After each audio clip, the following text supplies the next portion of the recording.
Beleza, agora que a gente introduziu o composto estequiométrico aí, vamos estender e misturar as ideias de composto estequiométrico com a ideia de soluções sólidas, que então vai ser o caso da grande maioria das fases. Elas vão ser, né, se elas não são fases simples, elas talvez tenham uma grande chance de ser uma mistura aí de compostos mais complexos com soluções sólidas. Então, vou fazer uma rápida revisão aqui, isso é tema que provavelmente vocês já viram, talvez até esses mesmos slides, para a gente lembrar. Quando eu penso num cristal, eu defino um cristal como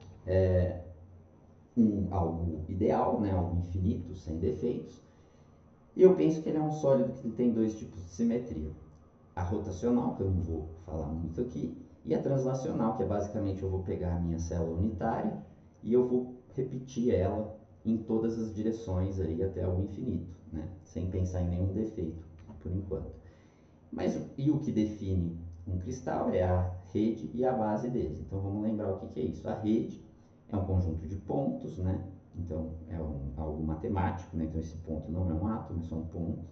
Então seria como se eu for no chão e fazer uns xizinhos para marcar os lugares. E aí o que eu vou fazer é essa rede de pontos, ela vai então ter essa simetria aí, né?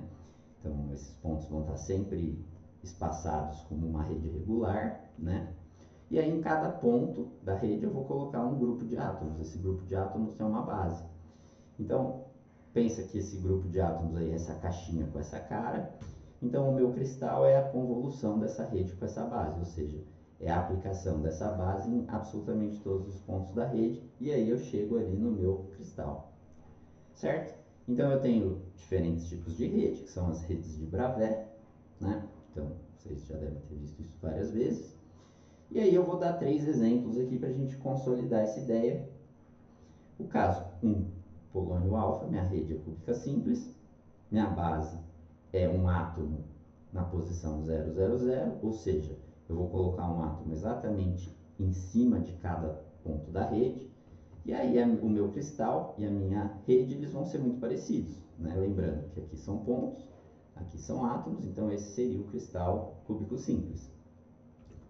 Agora, quando eu pego a ferrita, por exemplo, né, que também é um cristal bem simples, a diferença é que agora a minha rede vai ser cúbica de corpo centrado. A minha base vai ser diferente? Na verdade, não. Por quê? Porque eu vou colocar vamos ver o que acontece se eu colocar um átomo em cada ponto da rede. Se eu colocar um átomo em cada ponto da rede, como essa rede tem um ponto no centro da célula unitária, o meu cristal, ele de novo vai ser igual à rede. Por mais que esse cristal seja diferente do anterior, não é porque a base mudou, é porque a rede mudou, né? Então, meu cristal vai ter essa rede que eu mostro aqui, certo? Indo agora para o terceiro caso, que é a fase B2, cobre-zircônio, que aqui eu coloquei cobre-zircônio, aqui eu coloquei ferro-alumínio, mas é a mesma fase. Percebe que essa fase é quase igual a de corpo centrado, mas o átomo que está no vértice é diferente do átomo que está no centro. Eles não são o mesmo átomo.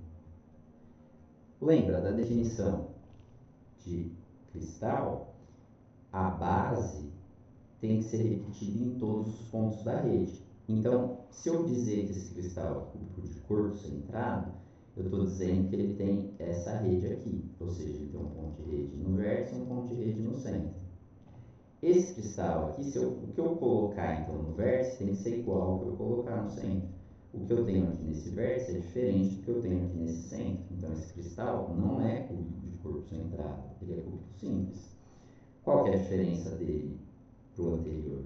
É que agora eu tenho a minha base sendo diferente. Então em cada ponto da rede eu coloco um átomo de zircônio, por exemplo, ou de ferro, né, como no caso abaixo, e eu vou colocar um átomo de cobre deslocado em meia célula unitária, meia célula unitária, meia célula unitária, que é exatamente metade da diagonal do cubo, e eu coloco o segundo átomo. Então, percebe, esse cristal ele é cúbico simples com uma base de 2 átomos.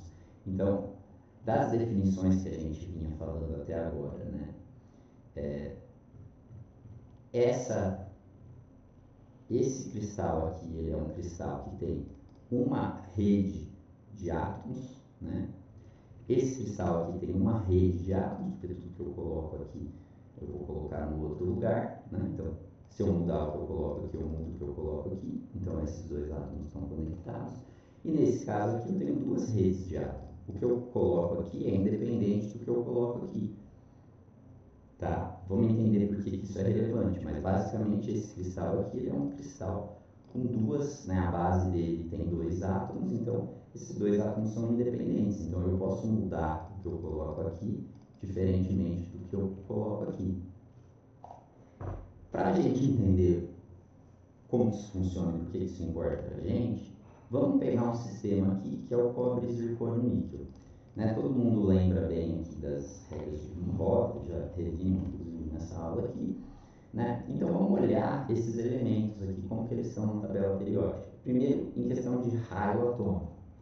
O níquel e o cobre, vocês devem lembrar bem, eles têm tamanhos muito parecidos. Né? E o zircônio é bem diferente dos dois, ele é bem maior que os dois.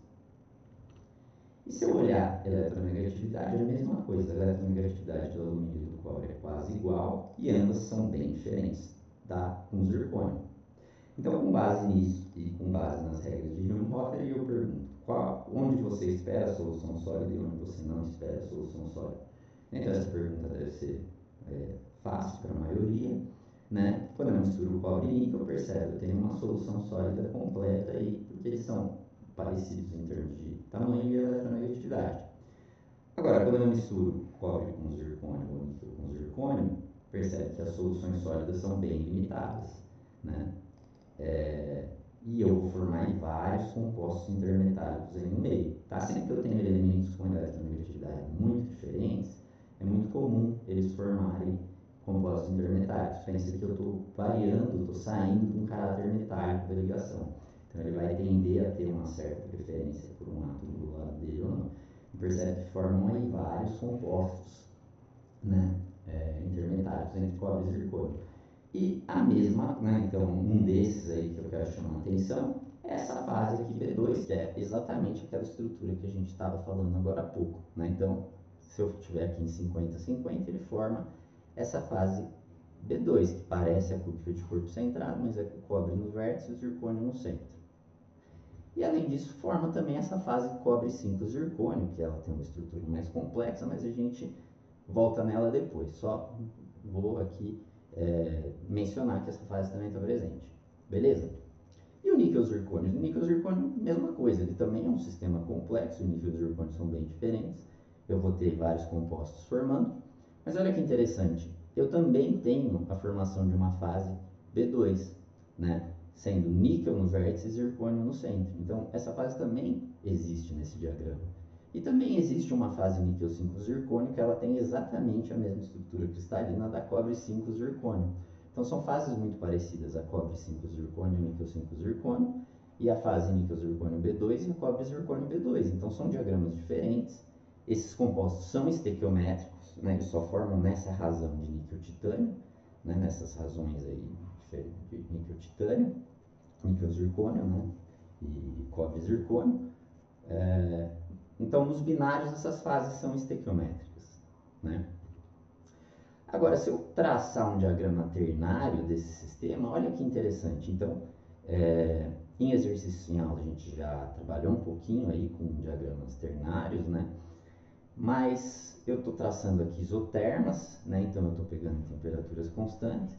E olha que interessante, essa fase cobre 5 zircônio, ela começa aqui, e aqui é onde está a fase níquel 5 zircônio, percebe que quando eu vou para o diagrama ternário, essa fase continua a existir como uma solução sólida. Mas percebe que essa solução sólida, ela é uma linha de solução sólida, né? Que ela está andando aqui paralelo ao níquel cobre. Se eu lembrar, né, o que essa linha aqui paralela à base me diz? Ela me diz que a fração de zircônio é sempre exatamente a mesma, ou seja, ó, quanto que aqui eu tenho? É 17,7%. O que é isso? 1/6, né? Então, eu tenho 1 de zircônio para 6 átomos no total. 5 de cobre e 1 de zircônio. Então, 1/6 aqui, 17 e pouco é esse ponto aqui. 17 e pouco é esse ponto aqui. Ou seja, essa linha aqui é a linha de 17% de zircônio. Então, sempre que eu tiver 17% de zircônio, qualquer que seja o teor de níquel ou cobre, essa fase vai existir. Então, se eu tiver uma liga aí que tem, por exemplo, 17% de zircônio, e aí metade do restante seja cobre, metade seja níquel, essa liga vai ser monofásica com uma estrutura, né? Cobre, níquel 5, zircônio 1. Então, a soma de cobre e níquel tem que dar 5 e o zircônio tem que dar 1. A mesma coisa para B2. Então, imagina que eu tenho 50% de zircônio na liga. Se eu tenho 0% de cobre, eu tenho a estrutura B2. Se eu tenho 100% de cobre, né, esses outros, né, 50%, né, todos esses outros 50% que não são zircônio, são cobre, eu tenho a estrutura B2. E se eu tenho uma mistura aí, né, de cobre com níquel em qualquer proporção, então mantenho 50% aqui, deixo 25 cobre, 25 níquel, é B2. Deixo 10 cobre, 40 níquel, é B2. Né? Então, eu sempre tenho a estrutura B2. Então, isso é muito importante porque percebe que a forma como essa fase está definida na base de dados, ela vai definir como que a fase vai aparecer no diagrama de fases. Né? Então, se eu pegar, sempre que eu pegar a base do cristal, né, então percebe que o Calfad está conectado com a cristalografia de alguma forma. Então, por exemplo, se eu pego essa fase, vamos ver essa fase que eu falei que era um pouco mais complexa, níquel 5 zircônio. Se eu abrir a descrição cristalográfica dela, eu vou ver que ela tem aí 3 subredes, né? A base dela, eu tenho 3 átomos. Uma rede de átomos de zircônio de tamanho 4, uma rede de átomos de níquel de tamanho 4 e uma rede de átomos de níquel de tamanho 16. Ou seja, a descrição mais completa dessa fase seria alguma coisa assim. Eu tenho uma subrede que eu só entro o zircônio de tamanho 4, né? Aqui está só simplificando, dividindo tudo por 4, né? Então aqui fica 1, aqui fica 1, aqui fica 4, né? Só para simplificar. Então, essa rede de tamanho 1 só entra zircônio, essa rede de tamanho 1 entra níquel ou cobre, essa rede de tamanho 4 entra níquel ou cobre. Né? Então, essa aqui, né, a hora que eu penso que essa fase que ela pode ser descrita como subredes, eu vou estar aqui colocando que essa solução sólida, e esse é o ponto importante, ela tem solução sólida, mas ela tem solução sólida dentro de uma rede só. Ela não vai ter uma solução sólida indo para todos os lados. Ela vai ter solução sólida entre os elementos que são muito parecidos. Então, tá aí a estrutura cristalina dela, mas isso não importa. O que importa aqui? Que o verdinho, que é o zircônio, sempre vai ser zircônio. O roxinho, ele vai poder ser misturas de cobre e níquel. Tá, então, se eu abrir a descrição dessa fase na base de dados, eu vou ver aqui que ela está exatamente descrita dessa forma aí. Né? Então, olha, eu tenho uma rede de tamanho 5 que eu posso entrar níquel ou cobre, e eu tenho uma rede aí de tamanho 1 que eu só posso entrar zircônio. E aqui essa imagem é do termocalque, mas no Pandat dá para ver algo similar. Eu vejo que, olha, na base de dados como um todo, eu tenho cobre e níquel compartilhando essa subrede de tamanho 5, e eu tenho hafnio e zircônio compartilhando essa rede de tamanho 1. Uai, se eu voltar lá e olhar, o cobre e o níquel estão aqui, eles têm tamanhos e eletronegatividades parecidas, o zircônio e o hafnio eles estão aqui, eles têm tamanhos e eletronegatividades parecidas. Ou seja, se eu tiver uma liga com os 4 elementos, o cobre e o níquel vão sempre compartilhar essa subrede, o hafnio e o zircônio vão sempre compartilhar essa outra subrede. Então, eles se misturam, mas não com qualquer um. O cobre com o níquel, o hafnio com o zircônio. Isso vai estar presente também nos compostos intermetálicos. Né? Então, isso é muito comum, por exemplo, quando vocês ouvem, vocês vão ouvir muito isso, falar assim, por exemplo, isso aqui é um carboneto MC, onde M, mas o que é M? M pode ser diferentes elementos, né? E aí fala algum elemento ali, né? Então, por exemplo, o M23C6. É um carboneto de cromo. Então por que você não fala cromo 23C6? Porque não necessariamente, né? A resposta é porque não necessariamente é só cromo, né? Eu posso ter outros elementos junto com cromo em solução sólida dentro dessa subrede. Ele pode ser majoritariamente cromo, mas ele vai ter outros elementos também juntos. Então, por exemplo, quando eu olho a descrição da fase CFC, lá na minha base de dados, na verdade ela normalmente está assim, né? No alumínio, cobre, cromo. Na verdade, então, eu estava mentindo para vocês nas aulas passadas. Ela não era uma fase que tinha uma subrede só, ela na verdade tem duas. E na segunda tem VA. Que elemento é VA? Não tem, né? É vácuo ou vacância.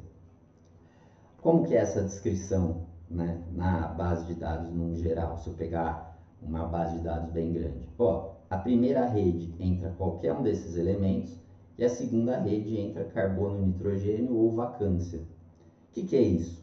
É exatamente a descrição de uma solução sólida substitucional, né? Então, aqui é a parte substitucional, né? E essa parte aqui seria a solução sólida intersticial. Então, olha, nos interstícios eu normalmente tenho vacância. Ó, se eu só tiver alumínio, cobre e cromo, eu só tenho vacância. Agora, se eu tiver carbono e nitrogênio, eles vão entrar no lugar aqui da vacância. Então, os meus interstícios, eles geralmente estão vazios, com vacâncias ou vácuo, mas se eu colocar carbono e nitrogênio, eles vão entrar nesse lugar. Então, percebe que mesmo a minha solução sólida mais simples, que a gente estava falando até agora, na verdade ela também é uma solução sólida com duas subredes aí presentes, né? E por que então eu tenho que me importar com isso, né? Porque se eu quiser entender, né, vamos supor que eu estou trabalhando com esse sistema e eu estou vendo experimentalmente que a minha fase ela está desviando dessa estequiometria aí de 17% de zircônio. Eu sei que o meu CalFAD ele nunca vai conseguir simular essa fase bem, porque ele não incorpora o zircônio como uma variável, né, para sair dessa composição de 17%. Né? Ela só vai poder existir, né, nessa fração exata. Né? Então está aí como se fosse o desenho dela. Então, se eu um outro exemplo aqui, vamos supor que eu tenho aqui essa descrição. Vamos supor que eu coloco o titânio também, e eu sei que o titânio entraria aqui também, pelo mesmo motivo anterior, ele está próximo aos outros. Né? Então, se eu estou usando essa base de dados e eu coloco o titânio e o titânio não está descrito nessa fase, pode até ser que experimentalmente o titânio entre nessa fase. E aí, se isso acontecer, a minha previsão vai dar totalmente errada. E eu tenho que ter essa ciência. Né? Então, quando eu for fazer uma análise, eu tenho que ver como que essas fases estão descritas. Né? Se eu quiser fazer uma análise mais avançada, né, bem feita, ou se a minha análise estiver dando problema, eu tenho que conseguir fazer esse troubleshooting aí, né, de entender onde que está o problema. Se eu identifico que, por exemplo, ela tinha titânio aqui e o titânio não está descrito na fase, mesmo eu estando vendo isso experimentalmente, é importante, né, eu ter essa ciência para saber que, olha, essa previsão com essa base de dados não vai funcionar bem no meu sistema, certo? Então é isso, né? Aqui só um outro exemplo aí, né, para a fase alumínio 2 cobre. E uma coisa legal, interessante para essa fase é, olha, se eu traçar a linha aqui em 33%, né, que então seria aí, né, uma rede de cobre tamanho 4, uma de alumínio tamanho 8, né, então, ou seja, é 1/3 de cobre para 2/3 de alumínio, né, então 33% cobre.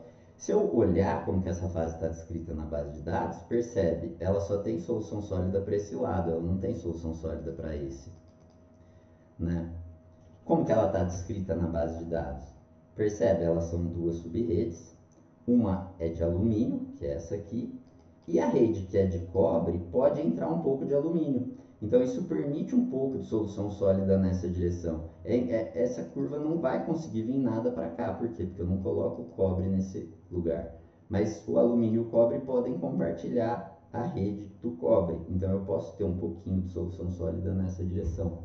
Tá? Então o formato das fases aí ele vai estar todo sendo descrito por como essa fase está escrita ali na base de dados.